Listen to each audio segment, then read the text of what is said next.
Boqonnaa 20 Adda Bilisummaa Oromoo fi Kibba Oromiyaa. Baha Oromiyaatti bara 1978 keessa ijoolleen Booranaa 5 milishaa Dargiin Somaaleetti duulchise keessaa bahanii waraana bilisummaa Oromootti makaman. Maqootni isaanii Jaarsoo, Waaqoo, Boruu, Alakee fi Jaldeessaa turan. Filmaata isaanii gaafatamanii akka waraana bilisummaa Oromoo wajjin qabsoo godhan himatan.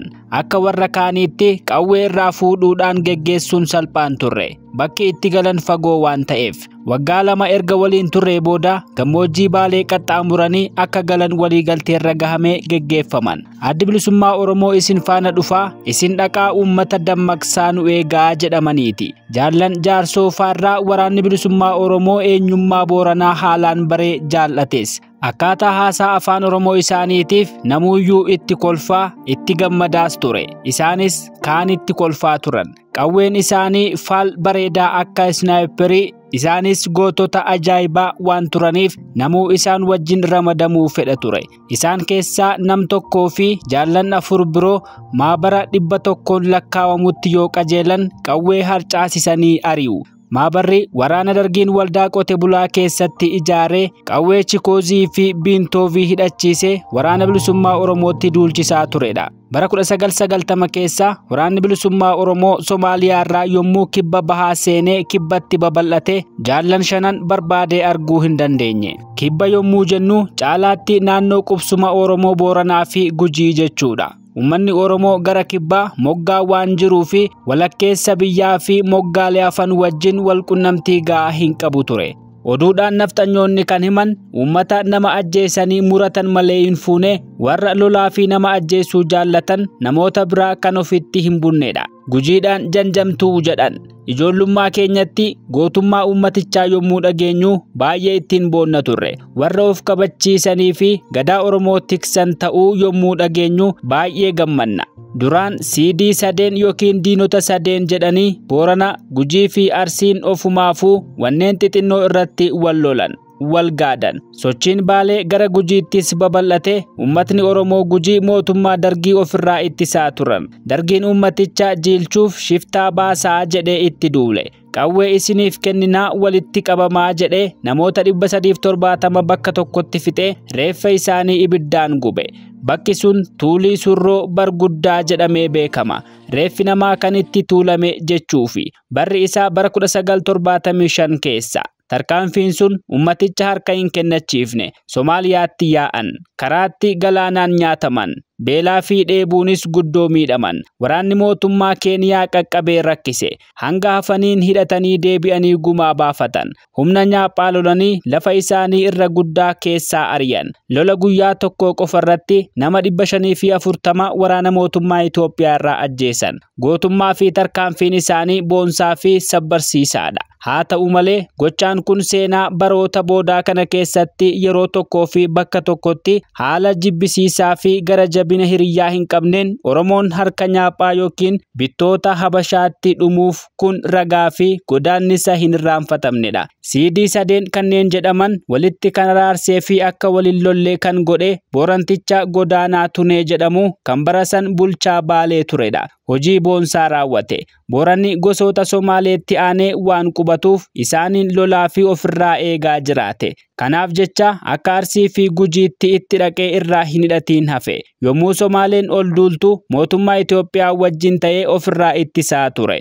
Ijoolleen Booranaa kanneen baratanii fi dursanii dammaqan mootummaan Itoophiyaa Somaalee daran Oromoof yookiin Booranaafis irra guddaatti nyaapha ta'uu hubatan. Oromoota biroo wajjin gargaarsa gaafachuuf Moqaadishoo dhaqan. Ijoolleen Booranaa Somaalee abboo ta'uu fudhachuu didan Saarii Jaarsoo, Salleessaa Jaaloo fi Boruu Dinneefaadha. Dhaabbii isaanii sanaaf achumatti ajjeefamaniiru.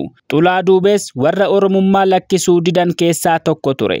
Jaatanii Aliifaan ammoo biyya keessaa mootummaa Itoophiyaa wajjin wal tahanii weeraraa fi babal'ifannoo Somaalee gadittisaa turan. Bara 1990 keessa yommuu mootummaan Siyaad Baarree kufe humni keenya kan biyya Somaaliyaa ture leenjisa itti ture dhiisee gara Oromiyaa dacha'uun dirqii ture. Kanneen Hargeysaa turan Jaal Buruusoo Booruufaan karaa Booranaa, kanneen Moqaadishoo turan Jaallan Gammachiis Dhaabaa fi Kumsaa Gadaafaan ammoo karaa Luuq biyyatti deebi'an. Warri kibbaa naannoo bobbaa haaraa bananii hanga Gujii fi Booranaatti bobbahan. Ijoollee Booranaa gaafa san dursanii waraana bilisummaa Oromootti makaman keessaa Jaallan Galgaloo Tanuu fi Jaatanii Kunnoofaa ni argamu. Boodas gaafatama sadarkaa gumii sabaa adda bilisummaa Oromoo gahanii hojjetaniiru. Bobbaa fi babal'ifannoo kibba bahaarraa gara Gujiitti godhamteef qoonni lafa beektota akka Jaallan Xulaa Duubee fi Bulchaa Sooressaa fa'aa guddaa ture. Isaan warra mootummoota Haayilee Sillaasee, Dargii, Wayyaanee fi Biltsiginnaa lolaa turanii fi jiranidha. Gujii keessa naannoo Algee jedhamu Duubbee fi Mooraa godhatan. Warra biyya keessaa dura waraana bilisummaa Oromootti makamanii Xulaa Duubee fa'aa wajjin Gujii keessa bobbahuun uummata dammaqsaa fi ijaaraa turan Efreem Adoolaa kan lola irratti wareegame, Jimaa Reebaa, Hulluuqaa Reebaa fi Saafanoo Tulluufaa turan. Booda Jaal Guutamaa Boruufaanis itti dabalamanii toora sanatti nyaapha wajjin falmaan jabaan geggeeffame. Morkataa Guutuu, Kaasaa Gumii fi Caalaa Gadaafaan warra hanga dirree kibbaa Moyyaaleetti deemanii makamanii fi hidhatanidha. Diinni bara Wayyaanee kaasee akka waraanni bilisummaa Oromoo baddaa Gujii keessatti idda gadi hin hidhanne ijibbaata guddaa godhe. Humni Baalee fi Gujii duulaa fi sakattaa nyaaphaa kan adda hin cinneen yommuu dhiibame Duubbee isaa naannoo Booranaatti hiikfate. Gootichi Xulaa Duubee ilma isaa wajjin adda bilisummaa Oromootti makame. Ilmi isaa Huseen yookiin Gammadaa Xulaa jedhama. Huseen lola waraanni bilisummaa Oromoo bara 1999 keessa mooraa diinaa kan tuqaa weeraruuf godhe irratti hirmaatee akka hamaatti madaawee wallaansa yeroo dheeraa booda fayyee deemuu danda'eera. Booda hanga miseensummaa gumii sabaa gaafatama fudhatee hojjechuu gaheera. Naannoon Booranaa Duubbee itti leenjii fudhatanii fi irraa bobbahan ta'e. Mooraaleen Bidiree, Algee fi Shaawwee lakkifamanii gara Liibanii fi Dirreetti wal dhuunfatame. Boorannis simannaa gaarii agarsiise. Ergasii sochiin adda bilisummaa Oromoo naannoo Booranaa kanatti jajjabaataa dhufe. Hirmaannaan qabsoo Booranaas ol ka'ee waliin jiraachuu fi waliin hojjechuu irraa kan ka'e caalaatti wal baruun toltuu fi hamtuus waliin qooddachuun danda'ame. Oromoonni Booranaa argaa dhageettii yookiin himina afaaniin haa ta'u malee eenyummaa fi seenaa Duubbee isaanii tolchanii beeku. Sirni gadaa waggoota 590f adda citee akka turee fi gadaan deebi'ee Boorana biratti hojiirra ooluu erga eegalee waggoota 608 gadaa 76 ta'uu hayyoonni Booranaa ni himu. Abbootii bokkuu gadaalee sanneenii hedduullee maqaa dhahuu danda'u. Booranni ammayyuu sirna gadaa hin lakkifne. Waggaa 8-8tiin abbaa gadaa yookiin abbaa bokkuu isaa jijjiirrata. Warra abbaa gadaa wajjin hojjetanis fila. Dhimma biyyaa irratti mari'achuu fi murteessuuf walgayii gumii gaayyoo waggaa 8-8tti qabaata. Walgayii guddaa hunda hirmaachisaa ta'e kanarratti hojii hogganoota gadaa to'ataa badii fi waldhabbiin sadarkaa kanatti malee hin furamne jiraatu laalee murtii kennaa, seerota wayyaa'uu qaban wayyeessaa, haaraas tumee labsa. Booranaa fi Gujii ilaaluun Oromoonni naannolee biraa gadaadeeffachuu jalqabuun waan haalaan gammachiisuu fi jajjabeessuudha. Booranni durdurii hanga mandheeraa fi elwaaqitti qubataa akka turee fi dhiibamee bakka amma jirutti akka iggitame maanguddootni ni himu. Booranni nama hin tuqu kan isa tuquuf dhiifama hin godhuu jedhama. Booranni diinota isaa gootummaan ofirraa ittisuun yoo nagahe. Warra nyaaphaa nam-tokkeen yoo ilma yookiin intala Booranaa ajjeese fira dhiigaa nama sanaatu gumaa baasaa kan ajjeese ajjeesuudhaan. Dubbiin nam-tokkee irra yoo ol guddatte Booranni duula baasee gumaa baafata. Laalessee adaba. Gaafa duulli labsamu ilmoon dhiiraa kan umuriin lolaaf ga'e hafi jedhamuyyuu hin hafu badee deema. Booranni loltuu dhugaadha. Hunduu bakka tokkotti wal gahanii ijaaramu. Hirmaannaan hojii murna hundaaf kennama. Kan qawwee hin qabne kan nyaapha irraa booji'amu yookiin kan Booranni irraa kufu fudhatee lola. Warri harka duwwaa horii booji'amu oofu. Duula booda akkuma yeroo dhaqaa bakka tokkotti wal gahanii wal to'atu. Kan hafee fi galee adda baha. Irra guddaan ijoollee Booranaa lola keessatti ni waacifu. Waacifuun gootummaan machaa'anii of wallaaluudha. Kan waacifu yoo qaban malee harkaan qabuuf diinatti fiiga. Wanti Boorana dandame biraan buusaa gonofaa qabaachuudha. Buusaa gonofni kan balaa namaa yookiin kan uumamaatiin miidhameef dirmachuudha. Akkuma sadarkaa rakkoo irra gaheetti buusiin sassaabamaaf. Utuu Booranni biraa qabu Booranni tokko deegaa fi hiyyummaan hin golgolaa'u. Jireenyi Booranaa kan walootii jechuun ni danda'ama. Kun wal jaallachiisuu bira darbee walirratti abdachiiseera. Booranni Boorana hin jibbu, hin tuffatu. Hunduu Booranummaa isaatti ni boona. Oromoonni naannoo kana keessa qubatan ofii Oromoo ta'uu isaanii beekanii haa jajjabeeffatani malee waa'ee obboloota isaanii Oromoo haga ga'u hin beekan.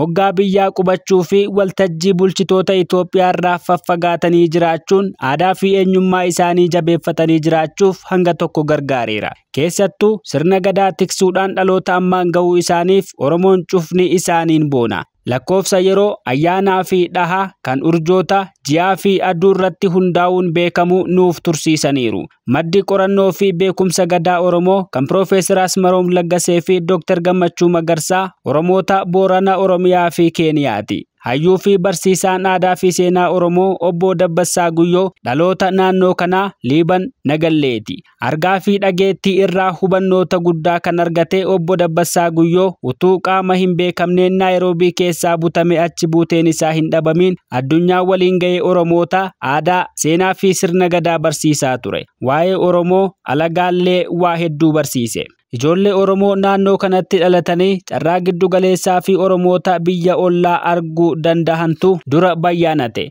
Isaanis warra akka Saar Jaarsoo, Salleessaa Jaloo, Boruu Dinnee, Godaanaa Tunee, Jaatanii Alii, Massaalaa Dhaabaa, Huseen Sooraa fi Abdullaahii Jirmaa fa'aadha. Sadeen duraa Somaaliyaatti ajjeefamuun kan olitti ibsamedha. Jaatanii Alii kan bara Dargiin aangoo irra ture bulchaa naannoo Booranaa ture. Naayiroobii keessatti gaafa Adoolessa 2 bara 1992 ergamtoota mootummaa Itoophiyaatti shakkamaniin ajjeefame. Ajjeefamuun isaa Oromoota guddaa dheekkamsiise. Akkasumas gaddisiise. Kabajaan saakuutti hawwaalame. Jaatanii Alii fi Godaanaa Tunee waliin jireenya uummata Oromoo Booranaa wayyeessuuf dandeettii fi aangoo qabaachaa turanitti dhimma bahanii guddoo hojjetan. Adda durummaa Jaatanii fi gargaarsa Godaanaan mana barnootaa fi kilinikii ijaarrachuu, haroo qotanii bishaan kuufachuu, horii horsiisan gurguranii maallaqa argatan baankiitti naqachuu, magaalaan wal baruu fi kanneen kana fakkaatan uummata barsiisan. Ilaalcha uummatichaa baraneessuu fi wayyeessuuf guddoo hojjetan. Jaatanii Alii Somaaleen biyya keenya qabachuuf yommuu weerara bante loltoota qindeessee ittisa cimaa gochuun akeeka jaraa fashalse. Irreeffama waraanaa kan ajajaa kumaas barasan argate. Ilmaan Oromoo Booranaa keessaa kanneen gaafatamaan sadarkaa miseensummaa Shanee Gumii Adda Bilisummaa Oromoo gahan Lichoo Bukuraa fi Dheengee Huseen Kulaati. Jaalleengee Huseen dhukkuba daddarbaa COVID-19 qabamee hospitaala Keeniyaataatti utuu wal'aanamaa jiru irraa dandamachuu dadhabee waxabajji 25 bara 2021tti nu duraa boqote. Gadda guddaatu uumame. Obbo Huseen Sooraa nama Mooyyaalee kan biyya Keeniyaatti waa'ee seeraa barate ture. Gumaa ajajaa kumaa Jaatanii Alii fi Oromoota mootummaan Itoophiyaa haga ollaatti jala deemuun itti roorriftuuf utuu falmuu isayyuu summii nyaachisuudhaan wayyaaneen Naayiroobii keessatti galaafachiifte. Abdullaahii Jirmaa biyya Keeniyaatti warra dura ogummaa kompiitarii baratanii eebbifaman keessaa tokko ture. Ajajaa kumaa Salleessaa Jaloofaa wajjin nama wal beekamtii fi qunnamtii qabu ture. Wallee fi sirbaan Oromoo jaboo dammaqse. Qabballee Jirmaas obboleettii Abdullaahii Jirmaati. Qabballeen afaan Oromootiin raadiyoo Keeniyaa keessa hojjetaa turte. Guddinaa fi dagaaginsa afaanichaaf sagantaan Qabballee Jirmaafaa raadiyoo Keeniyaa irraan dabarsaa turan gargaareera. Keeniyaa keessatti Oromoorra Booranni waan beekamuuf Oromoon Oromiyaa irraa baqatee Keeniyaa seenuu gaaddisa Booranummaa jalatti dahatee yookiin duskatee jiraateera. Duraan gosootni kibbaa Oromiyaa cuftuu kanneen walitti aananiin margaa fi eela irratti walitti bu'uun ni ture. Gara boodaa kana erga isaan ilmaan abbaa tokkoo ta'uu hubatanii wal loluu dhiisanii mootummaan Itoophiyaa walitti diraa jira.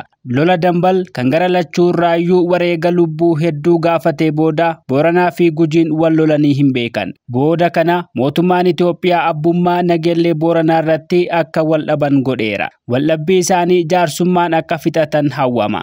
Gabra Oromiyaa yookiin Miigoo fi Boorana gidduu lolli hin jiru. Waldorgomtoonni siyaasaa biyya ollaa yeroo filmaataa walaantummaa argachuuf uummata lamaan walitti buusuun ni jira. Lolli torbii kan lubbuun namaa hedduu itti ba'e gaabbiidhaan yaadatama. Ergasiis namoonni hijaa fi gumaaf gara lachuu irraayyuu ajjeefamuu fi horiin ooffatamuun darbee mudachaa jira. Waan dhaabbatuu qabudha. Harki alaa yoo keessa hin seenne lolli Booranaa fi Garrii gidduu ka'eetuma kan dhaamu malee fagoo hin gahu. Saakuyyeen eenyuunuu kan walitti hin buune ta'uun waan dansa. Waraanni bilisummaa Oromoo uummata ajuuraan firoomsatee keessa jiraateera. Uummatichis akka waraana ofiitti fudhatanii firummaan qabaniiru. Galata qabu. Gosoonni ollaa Booranaa kanneen daangaa biyya ollaatti aananii qubatan akka waan adda bilisummaa Oromoo Booranaaf jaalalaa fi ilaalcha addaa qabuutti hubatanii hinaafu. Waan ijoolleen Booranaa hedduminaan waraana bilisummaa Oromootti makamanii mul'ataniif adda bilisummaa Oromoo jechuun Boorana tahuutti hiikkatu.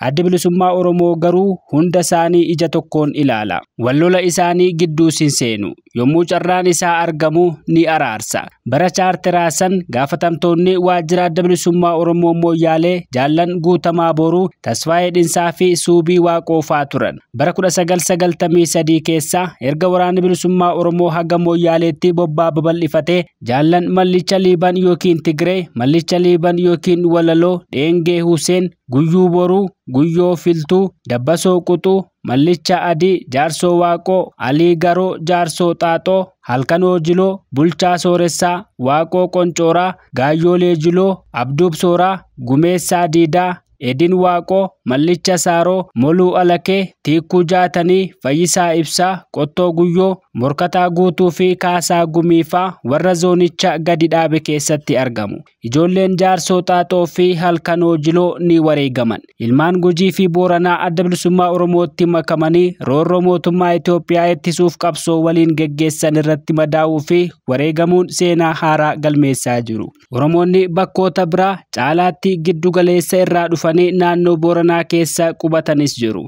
Isaan beelada waan hin qabneef bakka qonnaaf toluu gara baddaa qubatu. Akkuma bubbulaniin Booranaawwan. Ilmaan isaanis hedduutu qabsoo irraa hirmaate. Jaallan Kumsaa Gadaa, Guyyoo Mirgaa, Abdii Raggaasaa, Araarsoo, Garramuu, Araarsaa, Alamaayyoo Lamuu, Biqilaa Dheeressaa, Toleeraa Adabaa, Olqabaa Lataa, Jamaal Miidhagaa, Burqaa, Biraanuu Haroo, Guddinaa Dagaagaa fi Guutamaa Boruufaan muuxannoo duraan zooniilee birootti argatan wajjin zoonii kibbaatti dabalamuun guddoo gargaareera. Hirrinni muuxannoo fi hoogganummaa hin mudanne. Maanguddoonni waraana bilisummaa Oromootti dabalamanii akka uummannis waraana bilisummaa Oromoo simatuu fi jaallatu gochuu irratti gumaachan Bulee Kuluu, Gollicha Guyyoo, Halakee Waaqoo, Kalilmasaa lama waliin qawwee 3 fidanii waraana bilisummaa Oromootti dabalaman Jirmoo Didaa fi Abduub Didaafaa turan. Akkuma sochiin adda bilisummaa Oromoo kibbatti mul'ateen Abbaa Gadaa Booranaa Yerosii kan turan Booruu Guyyoo uummatni adda bilisummaa Oromoo garaa guutuu fi jaalalaan akka simatu labsa dabarsan. Kan nu fakkaatu adda bilisummaa Oromoodhaa jedhan. Uummannis dhiiraa fi dubartiin guddaa fi xinnaan akkuma Abbaan Gadaa jedhan godhan. Daangaan namtolchee Oromummaa daangessuu hin dandeenye. Sochiin naannoo kanatti ta'e Oromoo qarqara galaanaa maayyaa jiraatuyyuu bakka irraa godaane caalaatti yaadachiiseera. Ilmaan Oromoo Booranaa hedduminaan adda bilisummaa Oromootti makamuu fi uummatichi adda bilisummaa Oromoo garaa guutuun simatuun gosoota hafan hinaafsisee kan qorreeffachiise fakkaata. Akka waan adda bilisummaa Oromoo Boorana isaan caalaa jaallatuutti hiikkatan. Adda bilisummaa Oromoo gosa Oromoo hunda ija tokkoon ilaala. Bobbaan waraana bilisummaa Oromoo naannoo kana qaqqabuun walitti bu'iinsa gosoota hambisuutti dabalee hattootaa fi shiftoota naannawanii nama ajjeesanii fi horii hatan dhabamsiiseera. Tasgabbii fi nageenya naannichaaf gumaachee jechuudha. Oromoon Booranaa Keeniyaa keessatti lakkoofsaan gosoota gariin caalamus mirgi kan of keessaa filachuun buluu eegamaafii jira. Bara kolonii bittaa Ingilizii gurraachota keessaa kan dura aangoon olaanaan kennameef nama Oromoo Booranaa kan Dabbassoo Waabaraa jedhamu ture. Bulchaa kutaa yookiin Provincial Commissioner ture.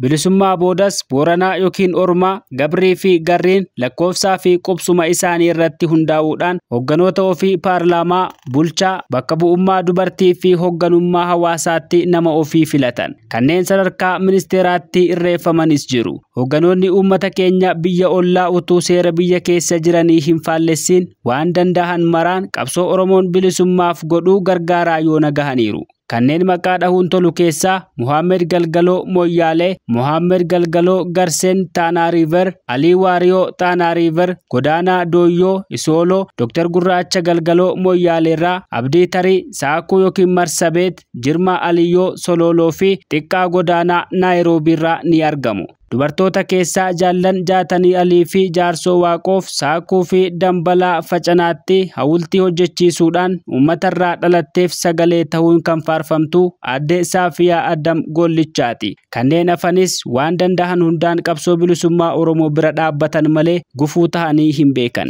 Galatatu malaaf. Badii guddaa kan raawwate tokko garuu jira. Abraahim Dambii jedhama. Inni Jaallan Jaatanii kunoo Milkii Dooyyoo fi Liiban Waariyoo hogganoota zoonichaa halkan Moyyaaleetti waraana diinaa fidee qubsiisuun akka hidhaa umrii guutuu mootummaan Itoophiyaa itti murtu goosise. Jaallan sadeen hidhannoo malee magaalaa seenanii maanguddoota biyyaa wajjin mariirra turan. Abraahim kan san godhe Jaallanuma wajjin bobbahee bakka walgayiin itti ta'uu erga baree bahee nyaapha itti fide. Gantummaa hiriyyaan qabne jechuun kan akkasiiti. Wayyaaneen horii guddaa badhaafte garuu ittiin hin qananiine hin sifoofneef. Jaallan Tasfaa'uun Camadaa fi Masfin Abbabaa Naayiroobiirraa qabsiisanii Itoophiyaatti kennisiisuun murtii du'aa fi hidhaa umurii guutuu akka itti darbu kan godhanis gantoota Oromooti. Inumaa kanneen yeroo sanatti dhaaba keessa turan. Naannoo qabsoon bilisummaa geggeeffamu keessatti diinni humna qabsoo falmaaf gaaratti ba'e caalaa uummata hidhannoo hin qabnee fi qe'ee ofii keessa jiraatu wanbadee deeggartuu ilmaan keessanii jedhee miidha. Waraanni Itoophiyaa Oromiyaatti utuu hin higgitamin daangaa ce'uun uummata Oromoo Booranaa Keeniyaa jiraatan guddoo roorriseera. Kanneen ajjeefamanii fi mannoonni isaanii gubate boombiin kan itti darbatame keessaa hagi tokko kunooti. Kanneen ajjeefaman Chiiftaaroo Sooraa, Galoo Waldee, Qallaa Waaqoo, Huseen Sooraa, Ajajaa Kumaa Jaatanii Alii, Roobaa Waaqoo, Duuba Garbichaa, Edin Bagajjaa, Aanaan Diimaa, Hajii Hassan, Chiif Qallaa Galgaloo, Boruu Jiloo, Nuuroo Jirmaa, Galgaloo Burjii, Gufuu Diimaa, Xuusee Areeroo, Halakee Diidoo, Areeroo Galgaloo, Qaasim Muhammedii fi Tasfaayee Abaatee fa'a. Kanneen manatti boombiin itti darbamee fi qabeenyi duraa barbadaawee Abbaa Kennee, Koboloo Roobaa, Akulee Dheengee, Chiif Dheengee Okkotuu, Alii Godaanaa, Haliimaa Diimaa, Guyyoo Jiloo Bilaalaa fi kanneen biroos jiru. Kan Moyyaalee gara Oromiyaa tarrisuuf heddummaatus ragaa yartuu dhiyeessuuf humni ittisa biyyaa Itoophiyaa erga adda bilisummaa Oromoo karaa nagaa fudhatee Finfinneetti deebi'es miseensota waraana uummataa kan Booranaa 14 Moyyaaleetti qawwee hiikkachiisee fixe.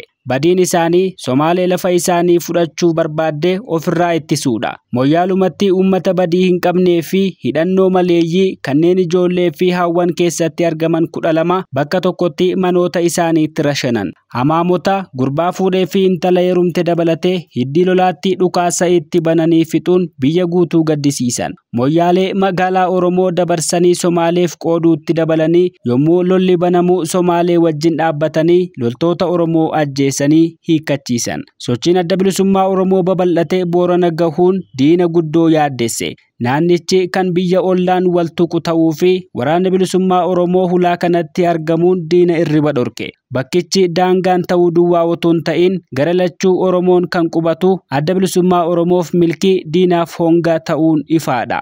Mootummaan Itoophiyaa wareega gaafatu hunda baasee akeeka adda bilisummaa Oromoo toora kanatti hidda gadi jabeeffachuu hanqisuudhaaf tarkaanfii fudhachuu jalqabe. Humna lakkoofsaan xinnaa zoonii kibba bahaarraa gara san seenee fi kaadhimamtoota leenjiirra turan basaasticha Jaboo jedhamutti gargaaramee xobbummaatti balleessuuf humna guddaan itti duule. Lolichi fulbaana 21 bara 1994 Dambalaa Facanaatti ta'e.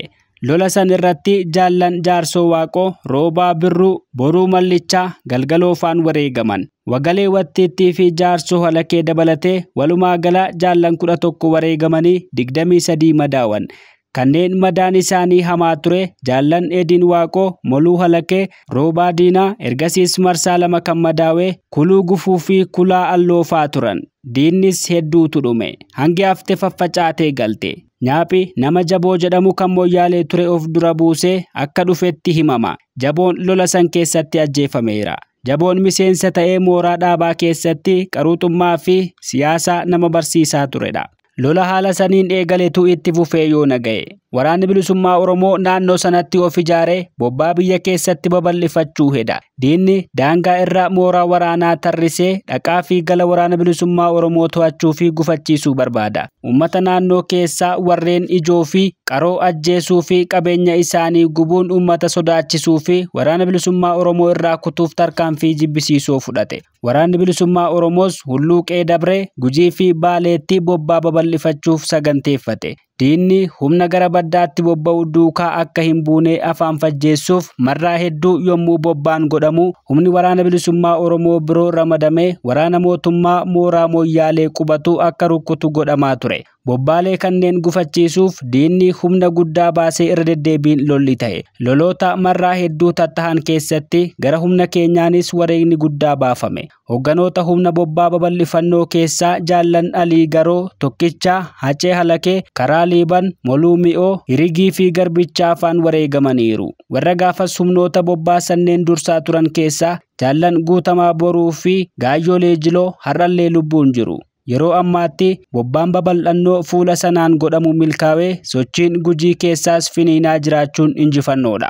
Bara 1999 gara dhumaa keessa rasaasa, boombilee harkaa fi pistoolota mootummaan tokko nuuf arjoome mootummaan biraa immoo haga dirree keenyaatti nuuf geejjibe. Humna ibiddaa arganne sanatti dhimma baanee lola qindaawee gochuuf saganteeffanne. Humna diinaa daangaa Keeniyaa fi Oromiyaa irra qubate hunda wal faana haleeluuf karoorfanne.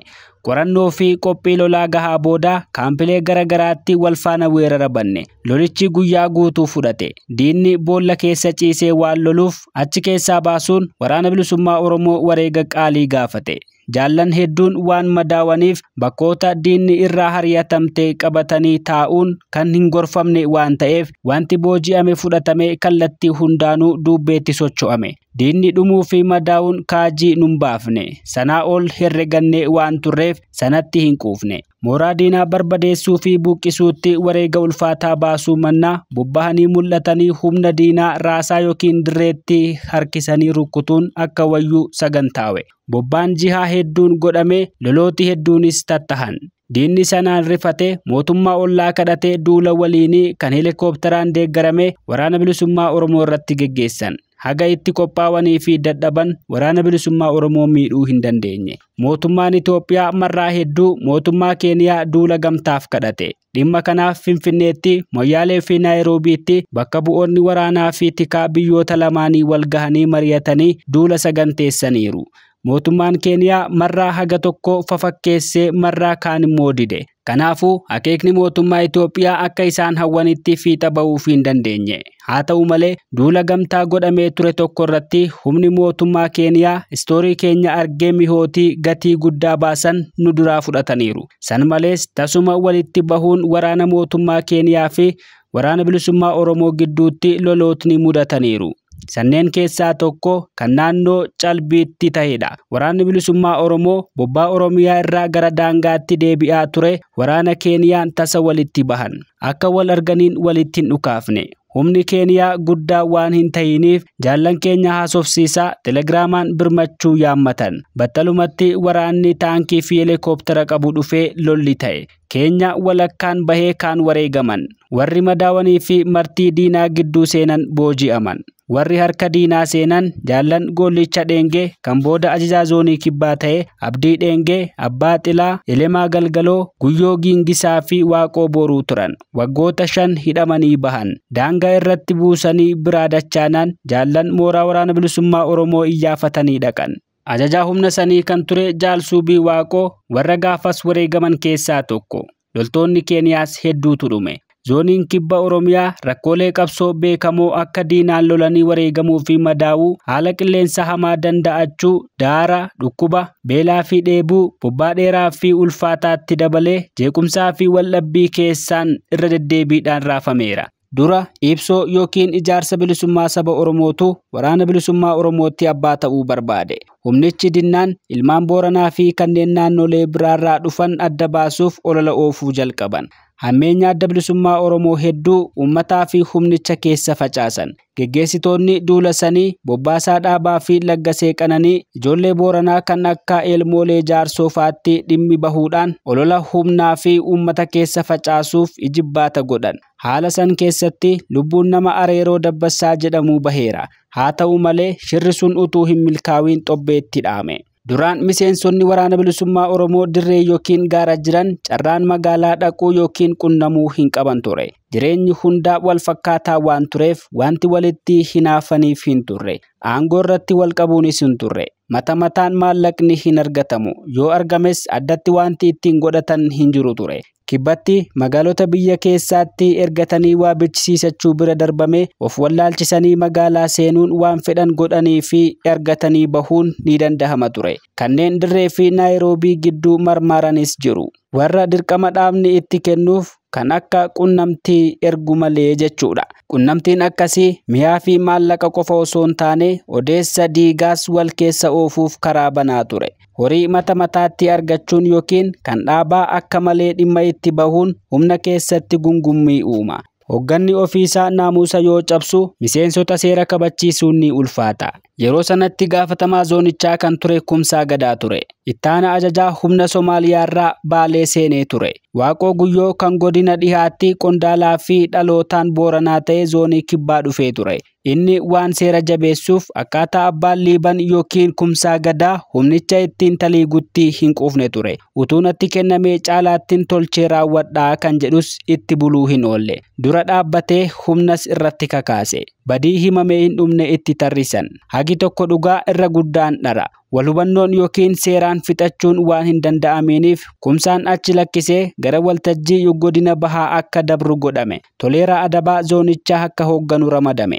Jeequmsa qalbii malee walitti bu'iinsi yookiin lolli mudate hin turre. Waldhabbichi achitti dhaabbate. Yeroo haalli falmaa godinoota bahaa fi kibba bahaa hammaate waraanni bilisummaa Oromoo Somaaliyaatti godaanuun murtaawee birkiin leenjii murni qunnamtii humni ittisa duubbee fi irreen istoorii Jaal Bobbaasaa Gadaan durfamuu gara zoonii kibbaa akka dabru godhamee ture. Eeggannoo fi shaffisaan waan deemaniif karaatti lolli jajjabaan utuu hin mudatiin nagaan gahan. Warra dhaqaniif hafuura baafannoo warra itti dhaqameef dabalata humnaa hidhannoo filatamaa fi mi'a qunnamtii baranee kan dhiyaatee fi lola muuxeffate waan ta'eef gammachuu guddaan tahe. Humni dhufe humna zoonichaarra hiramee ramadame. Waggaa 2 booda rakkoon dhalate. Jaallan abbaa biyyaa Roobaa fi Bobbaasaa Gadaa qajeelfama kennanii fi humnichas hojoomsuuf Moqaadishoorraa zoonii kibbaatti bobbahan. Humnichi keessattuu hooggantoonni zoonichaa waan karoora hojii irra oolchuu dhiisanii gaaffilee dhiyeessan. Walgahii gumii sabaa Moqaadishootti ta'e irratti maaliif akka hin hirmaachifamiinii fi murtiileen achi irratti darban maalfaa akka tahan gaafatan. Deebii kennameefitti quufuu dhaban. Wal morman. Jaalabbaa biyyaa salphaatti waan jedhu irraa waan hin deebineef wal ta'uu dadhaban. Jaal Bobbaasaanis irratti gargaaree dadhabe. Jaallan lamaan utuu dubbichi bullaawee hin dhumatiin biraa deebi'an. Walhubannaa dhaba mudate san keessatti gariin miseensonni Jaal Bobbaasaa wajjin dhufuun olitti ibsame yaadaan jaalabbaa biyyaafaa bira dhaabbatan. Dhaabbiin sun humna zoonichaan wal dura dhaabe. Jaallan hagi tokko wal filatanii Jaal Damboobaa Mixeen durfamuun moggaatti bahan. Tarkaanfiin irratti fudhatamuu shakkanii naannoo ajuuraanitti hiiqan. Dubbichi hooggana olii bira gahe. Akka tarkaanfiin dubbii hammeessuu hin fudhatamne dhaamame. Hoogganoota olaanoo irraa Jaallan Dhugaasaa, Kumsaa fi Liichoon furuuf itti bobbahan. Humni dallanee moggaatti ba'ee zoonii san irraa akka jijjiiramu gaafate. Kadhatamees deebi'uu akka hin feene himate. Qawwee waliin zoonii biraa dhaquun waan hin mijanneef hidhannoo dhiisanii tattaaffii mata mataa fi murnaatiin akka zoonii barbaadan dhaqaniif xalayaan barreeffamee fi galaa fi gatiin geejjibaa kennamee fi walii galteen geggeeffaman. Garii dirree dhaqanii garii baqattummaatti deeman. Utuu hoogganoonni olaanoon dubbicha furuuf zoonii hin gahin Jaal Gishuu Jaarraa kan yeroosuma walakkeessa biyyaatii dhaqee fi kan lafa hin beekne Jaallan moggaatti waliin bahan biraa dhabame. Sun rakkoo dhalate daran ho'ise. Hanga har'aa wanti Jaal Gishuu Jaarraa mudate addan baane. Warri adda bilisummaa Oromoo ija hamtuun ilaalan sanatti dhimma bahuudhaan olola diigaa bittinneessan. Akka waan dhaaba caalaa Jaal Gishuu Jaarraatti aananii fi laalataniifiitti akka waan hoogganni dhaabaa harka keessaa qabaatuun Jaal Gishuun gaaga'ameetti ololan. hawaasa olola sanaan afaan fajjaa'ee tasgabbeessuu fi dhugaan mudate akka beekamuuf dhaabni yeroo san dhimma jaalgishuu jaarraa irratti ibsa baasee ture. Zoonii kibbaatti bara 2001 keessa jeequmsi ka'ee mariin dhaamsuun waan hin danda'aminiif humnichi adda bahee walitti dhukaasuun wareegni bahe. Booda humni lakkoofsaan wayyaa fi akaakuun filatamaan diinatti gale. Warra diinatti harka kennatan keessatti ajajaa zoonichaa Mallicha Lojee miseensa gumii sabaa kan ta'e Guddataa Immaanaa Mataa Birkii Leenjii fi abbaa murtii yookiin abbaa buttaa faatu argama. Humna jajjabee gaafas diinatti harka kenne keessaa sagliin tokko utuu marsanii fanjii naannessanii itti dhohee 8 dhumanii haggi hafan qaamaa hir'atan. Bara 2008 keessa waldhabbiin dhalate bara 2010 keessa humni buttaa ga'u meeshaa waraanaa filatamaa akkuma hidhatetti Lichoo Bukuraa kan miseensa Shanee Gumii Adda Bilisummaa Oromoo turee fi Abdataa kan ajajaa zoonichaa tureen durfamuun mooraa Nyaaphaa Moyyaaleetti harka kennan. Humni Lichoo irraa hafan Shanee Gumii fi qaama ce'umsaatti qoodame. Warri isaan jala hiriiran yeroo sitti waan walitti hin araaraminiif bara 2010 keessa wal loluu jalqaban. Lola hamaa fi hadhaawaa booda ammas murni tokko injifatame muraasni tokko Nyaaphatti yommuu harka kennu kaan ni faca'e. Zooniin dhuunfata Shanee Gumii Adda Bilisummaa Oromoo jalatti deebi'e. Diinni warra itti galan keessaa garii hojii fi aangoon sobee dhimma itti ba'e. Kaan gara irraa dhufanitti akka galan hayyameef. Jeequmsooti sanneen dirree qabsootti biyya keessaa fi alattis qoodamiinsa miseensotaa fi hawaasa Oromoo uumuun qabsicha miidheera. Hundi isaatu kan gaddaa fi gaabbii guddaan yaadatamudha. Waldhabbiin Shanee Gumii Abaawoo fi qaama ce'umsaa Abaawoo gidduu kan waggoota 10 fudhate bara 2014 keessa araaraan furamee walitti deebi'ame. Waldhabbiilee dirree kibbaatti mul'atan gidduutti uummanni keenya naannoo sanaa kan deeggaruu fi dhiisuu dhibee rakkateera. Waldhabbiin irra deddeebiin dhalachuun uummataa fi qabsaa'otas hifachiiseera. Booranni waldhabbii isaa alagaan hin ga'atu. Booranni waldhabbii mudatu waliin haasa'uudhaan furata. Sanbira kunnaan isuma keessaa nama yookiin qaama sadaffaatti himata. Qaamni sun caqasee murtii kennu gaaffii malee fudhatu. Badii ofii haaluu fi dhoksuun hin jiru. Dharaan wal hin himatan. Onnee irraa fixatu. Dhiifama waliif godhu. Adda Bilisummaa Oromoo kan biyya bulchuun irraa eegamu waldhabbii keessaa mariin fixachuu dadhabee furmaata Nyaapha biraa argachuuf harka kennachuun tasumaa galuu fi dida. Rakkinni keessaa kan alaa caalaa jaarmaa diiga.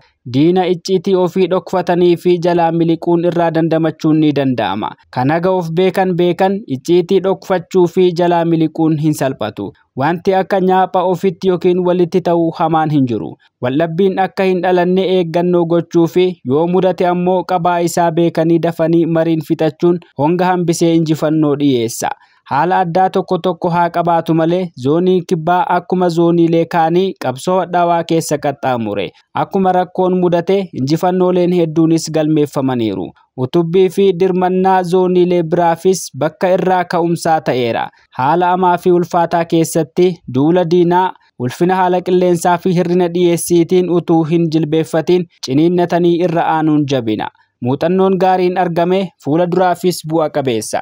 Jalqabaa kaasee haga yoonaatti bu'aa bayii toltuu fi hamtuu qabsoo Oromoo toora kanatti geggeeffame daawwataa fi keessaa sirmaataa kanneen jiraatan maanguddoonni Oromoo Booranaa Kobloo Roobaa, Galma Dabbasoo, Gurraacha Dambalaa, Dabbasaa Dambii, Dheengee Okkutuu, Abduub Galgaloo, Jirmaa Aliyyoo fi Jirmoo Dhiibbaa faati. Hojjetoota, gorsitoota, araarsitootaa fi yeroo barbaachisetti loltoota biyyaati. Lafaa fi nama firaa fi nyaapha tolchanii beeku. Hayyootaa fi bakka bu'oota Booranaa jechuun ni danda'ama. Sabboo fi Goonaa gosootni gurguddoo Booranaa lamaan walirraa malee waliin fuuneef yookiin walitti malee kan hin heerumneef kan walitti dhufe hunduu soddaa waliin jedhu. Maatii walirraa fuudhan qabaachuu baatanis Booranni wal hin beekne yoo walitti dhufe nagaa wal gaafachuutti aansee gosa wal gaafata. Itti aansee daa'imtuu yookiin oduu wal gaafata. Waliif hima. Boqonnaa 21ffaan walitti deebina. Kan barreesse Jaal Dhugaasaa Bakakkoo, kan seenesse Biqilaa Manuutii. Ammaaf kanuma. Nagaan.